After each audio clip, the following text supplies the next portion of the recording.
Well, we're headed up to the Vienna mine today. See what it looks like up there. Should be interesting.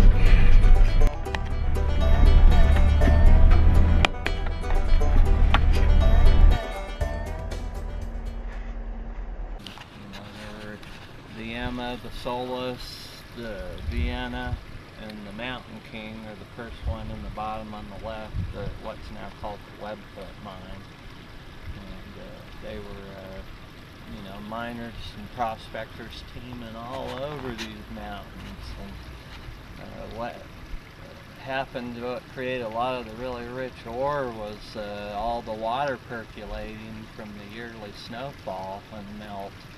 And year after year it percolates down through these faults or where the ore formed and created this supergene enrichment where they figure about 2,000 feet of the veins eroded, and a lot of the silver and gold that was in that upper 2,000 feet leached back down into the top of the structure and then redeposited in sometimes nearly pure form silver just below the oxidized zone, which is like 50 feet below the surface typically. And that created silver ores that ran from 3,000 to 5,000 ounces per ton. I mean, incredibly rich material. And that's the type of stuff that fuels our fire over here, is smaller amounts of super rich ores that we could maybe process in-house and pour some bars.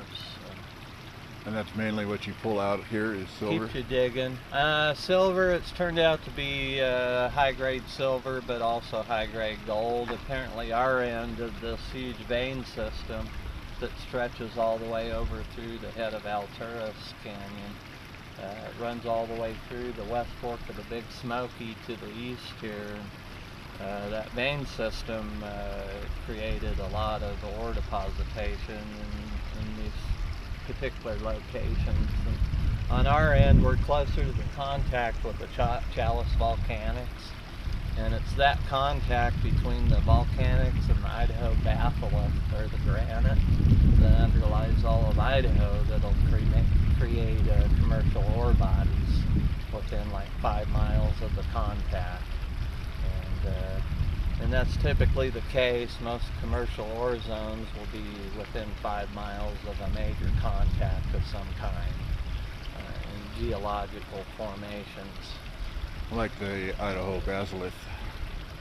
Right, so the batholith or the granite, it was superheated and cooling from the contact with the volcanics right down the canyon from us. And because we're within easily 5, we're like 3 miles from the volcanics, we're right in the zone for commercial size ore zones and some major depositation. What we've found so far is hundreds of thousands of tons of high-grade mill feed. In the process, we've been trying to find just that one really super rich high-grade ore body that the old-timers were working that we could mine and really profit from as a small company. And the mill feed thing, it's big trucks going in and out every day, or a truck, 20 ton every 2 days is what we'll have permitted, which isn't a huge amount of traffic that way. Just one truck every couple of days, but to us that 20 ton, if it's material running hundreds of ounces in silver, could be, 100,000 plus $200,000 or better truck going down the road at $30 silver. But yeah, and then the one switchback you'll see me, I'll pull up on a landing and then I have to back up about 100 feet and then you take off straight again. But it's pretty self-explanatory. And how do the trucks do that? Do they come in through here? Same deal. What our eventual plan will be, we'll haul down to the bigger trucks. We'll have a transfer station down here at the Webfoot mine, and we'll load our ores to be shipped there on larger trucks to go down, haul trucks to go down the highway. And we'll have to use somewhat smaller, dump trucks to get it out of the mine that way, or trailers. Well, let's head up.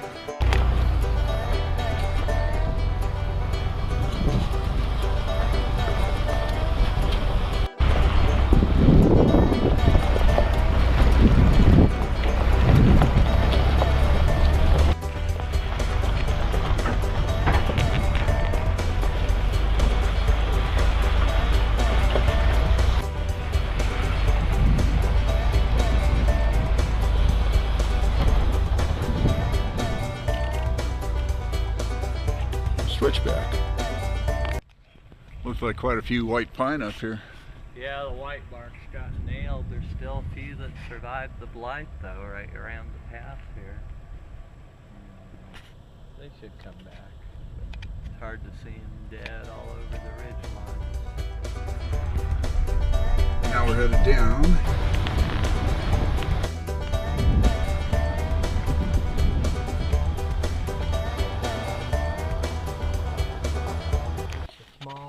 Going back in the hill, the dirt had sifted around it and filled it most of the way in. We'd been working the mine for nearly a year and a half before we discovered this tunnel down here.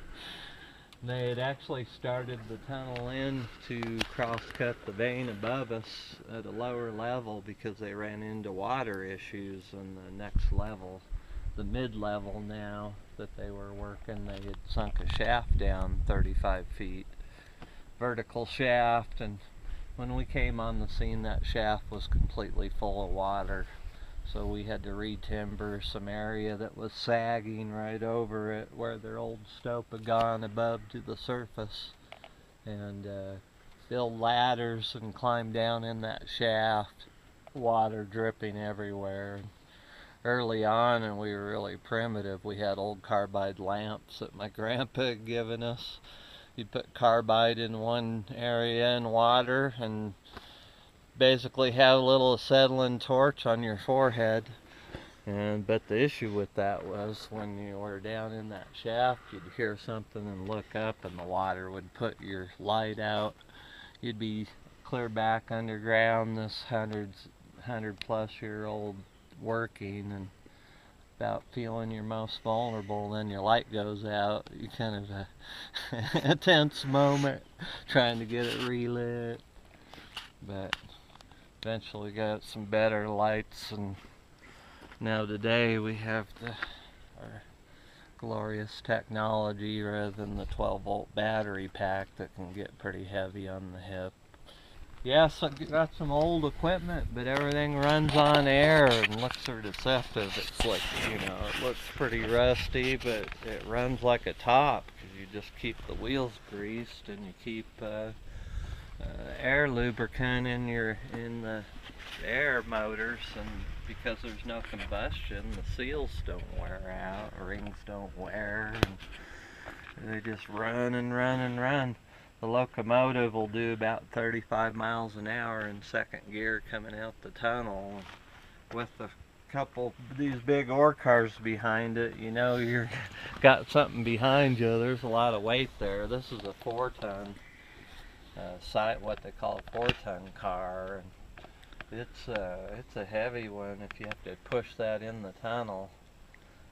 We ran, the old timers that started this tunnel, they went in 100 feet, and at the end they were just, it probably was in the winter, they were piling the rock behind them in the tunnel because there was too much snow out here to get rid of it. They just wait till spring and then start wheelbarrowing it out. Because it took the longest to drill. You got to imagine these old guys would spend all day with a piece of hand steel and a double jack just pounding and twisting to drill maybe 6 holes if they were really good, a foot deep. That was how far they got in a day, so maybe it took them 3 rounds to 3 times drilling to get a foot deep in the full face of a tunnel. And so there's a lot of labor involved, but now we use, you know, a pneumatic jack leg, and it extends and drives the drill into the hole for you, but you still have to do a lot of manual counterbalancing of the drill and whatnot. I'm getting close to ready to drill again. I've got to finish one car of mucking in there, and then I'll be ready to set up and drill out around. But yeah, there's a 100-year-old cabin just above where we cross the creek up there, and right on the edge of the avalanche chute. The old timers were just, I couldn't imagine wanting to be even that close, because you could see where the trees are stunted. And one year we had an avalanche come clear down the canyon, and it took out, we'd come straight out the tunnel with our trestle. We built an ore bin out there thinking, you know, we're way out of the way of any trouble, and the avalanche came down and just sideswiped us and took out that brand new ore bin. It spent like a week building, heavy timbers. It was a whole big pile of rubble. You've got a forward and reverse throttle here, so if you pull the throttle back, it's forward, this way reverse. And then you've got a 2-speed gearbox, so you can go from first to second gear when you really get humming. Or, as we do often, because our rail runs a considerable amount uphill all the way in, it's about 330 feet to the vein. So it's basically a little over a 100-yard dash. I've made it about 10,000 times in and out the tunnel, you know, but you get this baby rolling with a load behind it, and you hit neutral, and you just come humming down out of there like a Disneyland ride. But this big car, it'll move an average drift round, a 22-ton round, in about five loads, whereas our smaller cars, it takes about 14. So it definitely can cut down on your trips. But typically, though, we use this with the mucking machine inside, where you can load a car in minutes. This thing would be full and ready to come out again, so it's worth using the fuel to really move material.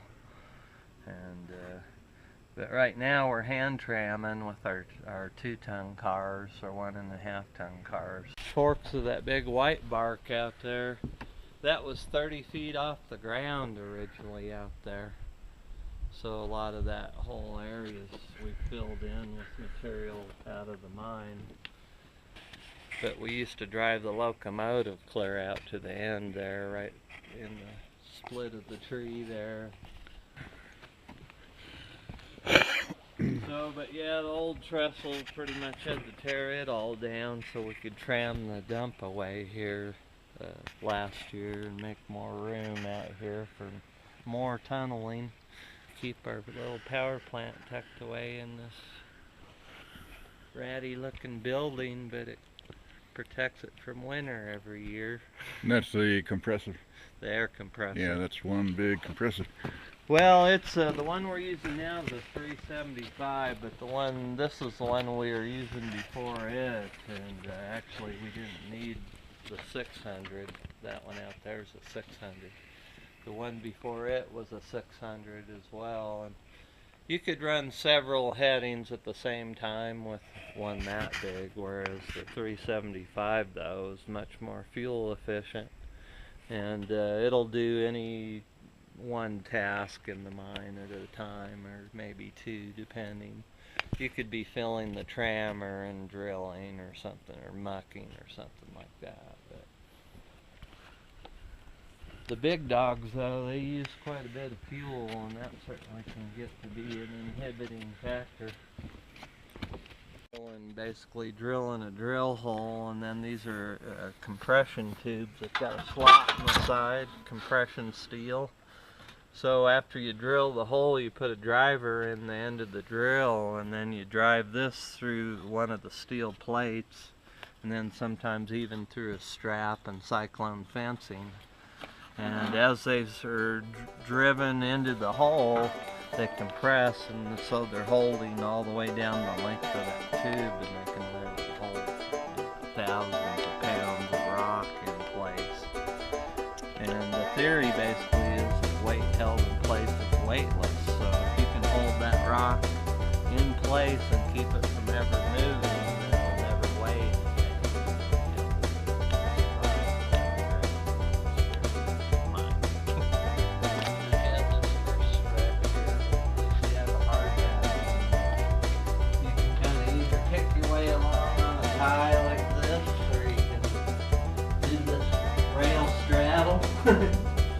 lock a heel on the rail. But the problem is, watching your head. But of course, if you're watching your feet, you might be safe. Like I say, there's areas where there isn't no ground. Stretch right here. It'll be the muddiest.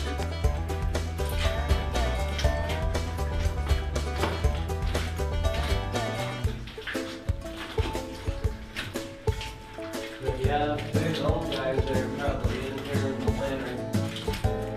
And right behind it here, there's that hole in the back. We're going to shoot that at some point to get that head knocker out there. You can see how low it's traction every time. But that's right where we start tunneling. So we drove the first year, we drove 85 feet of tunnel. We were all hand mucking that before winter. We were working about 18-hour days, but we were a lot younger. We could probably at some point start our own little museum with old drills and such. So my brother-in-law and I, we came in and we'd pull out one set at a time and it would cave until it stopped, and then we'd get up and bar all the loose stuff down and then put in the split set rock bolts and the wire mesh fencing and metal steel straps. And we ended up replacing all the timber up to the vein right here with a fix that'll last our lifetime at least. 30-foot wide structure. We ran a slusher drift and raise and clear in the back in there about 50 feet. You can see the vein clear in the end up there. Oh yeah, right there. And running along and still going out that way. And solid iron ore body right here that let us in there. And right here on the wall, if you were to break this, it's almost solid iron. Well, if this was the mother lode country of California, if you come over to this side, you'll be able to see the blacker area here. That's the high grade ore. Just a vein coming down and across, but it's these areas in the mother lode country of California, these iron ore bodies would always be in direct contact with high grade gold values. The mucker, and as it comes down around the corner, we just pick this up and throw it in the ore car. And where does that go? So this goes clear up around that huge boulder. Is probably high grade ruby silver sitting there, but this goes clear up and connects with the 100-year-old upper level of the mine and then through to the surface. This raise. So right now there's probably about 10,000 ton of mill feed sitting in here. Then we ran past it there, about 50 feet or so out past the vein when we cross-cut it originally, and then backed up and put this in. But we ran this up to originally connect with the 100-year-old shaft that had come down from the upper level. On the footwall, there's the veins running through the mountain. The underside is the footwall, and the upper side is the hanging wall. Traditionally, the super rich ores are on the hanging wall side where this raise behind us connects to. But right up here, then you'll see the footwall vein, and there's about 8 inches of quartz that's running along. We followed this over this way, and right over here it turned into about 100-ounce silver ore, and it's going down along this wall and up into the back there. We've never really wanted to mine this high-grade ore body because it might compromise the rest of our development. But our secondary raise and escapeway goes up right over there, that ore bin, and it corkscrews all the way up around and connects with the upper level. Nice to have. This is the mucking machine, parking a few hoses on it, but from the side you can get a little better idea. But it's got a duckbill bucket on rocker arms that loads over the top into the ore car, so you got to have it in a spot with enough headroom. Yeah, with enough room in it. And that's your drill? That's our drill, the jack leg. And not too far from setting the drill up and putting that into action. But it's pretty small. It's just a couple inches wide. Gray copper and galena. It's kind of pretty stuff. But so all this out here, I had this rehab. I had to put this timber in behind us, and then this is the cribbing I was talking about. Look up here. Oh yeah. That's what I've been doing. So we had to crib this whole room up. It was about 14 feet high. And it was so decayed on our right side here that it was unraveling when we tried to drill it. So I had to pin it in hundreds of spots basically. And once again like rock bolts. But this is a little more old style, old school. Knowing how and learning how to timber like this and catch the ground. And cribbing, all your overhead is called cribbing, the sides are side lagging. And you got your cap, your spreader between the posts so they can't ever come in. And then this bolt in this case would be your spreader, which keeps the collar brace, I mean, and that keeps the post and the cap, the top, from ever moving like the timber on this side between posts. And so you'll see where they'll be all cribbed or braced together so that they'll hold against the blast as much as anything. Be ready to set up the drill, and we'll drill out the face. And you can see there's several high-grade stringers that are running along, but we're peeling off the Raymond footwalls right over here to our right. So it's peeling off like this, and we're turning, and we're cross-cutting towards the hanging wall of the vein where the richest ores are known to be deposited fairly frequently. What's that right there?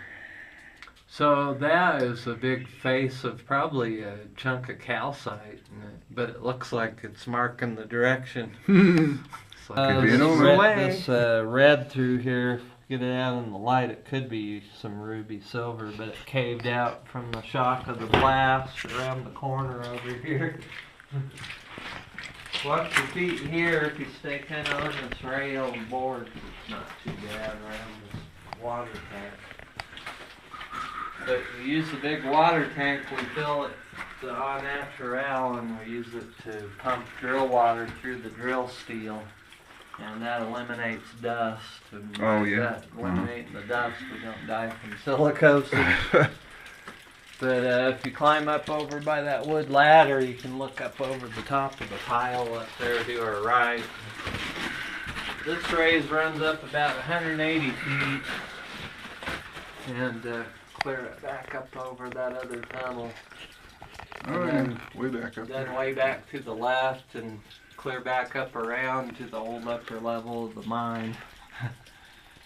But the chute's overrun with muck from another heading right now, and it's unfortunately ran over into the tracks, steel, and then out the holes in the front of the drill bit, and washes the hole as you drill it. Then out of the end, that's a telescoping leg, so you have your throttle on the drill here, and then this is your leg control. By turning the knob, it extends the leg. Then the drill hinges though right here, so it flexes, so you can, it's kind of like a three-legged dog. You get it up there and get it all balanced, and then you got to put your body weight on it and adjust the pressure on the leg and try to drill a straight hole with it. So it takes some time to get that down. About a 1/4 ounce of gold on average. So it's certainly something we could eventually mine, but when we do, this area may end up being compromised. We haven't been in a big hurry to start peeling that ore out. Forward and backwards on the track, your throttle here, and then your hoist that winds the chain over the roller to the front of the bucket that's broken at this 10 seconds. And when I get a new chain on it, I'll be able to use this baby to clean the rounds out. And this will move about 22 ton in an hour. It's a furious digging machine. It's amazing. But the 4-wheel, there's a 5-cylinder air motor that drives the 4 wheels on the track.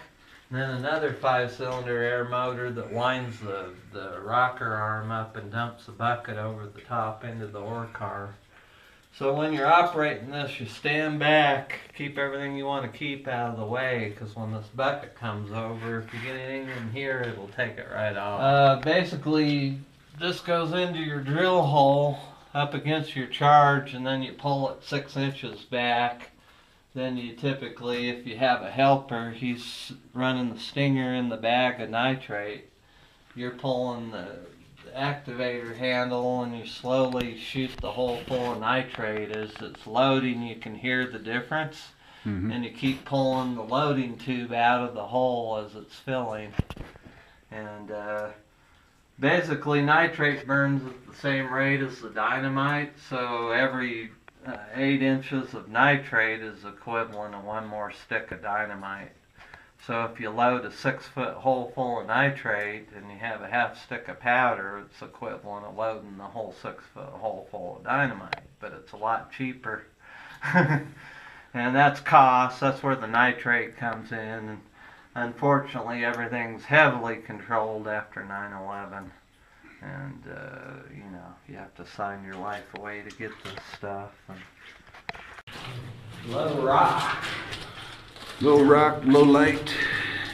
No light. Rock on. Yeah, you about got to bend over to let you put them in a wheelbarrow. Ouch! That old sucker has a bad sense of humor, right? Yep. Glad I brought my hard hat though. Me too. Stitch up your forehead that's hard on cameraman. Yep. Woohoo!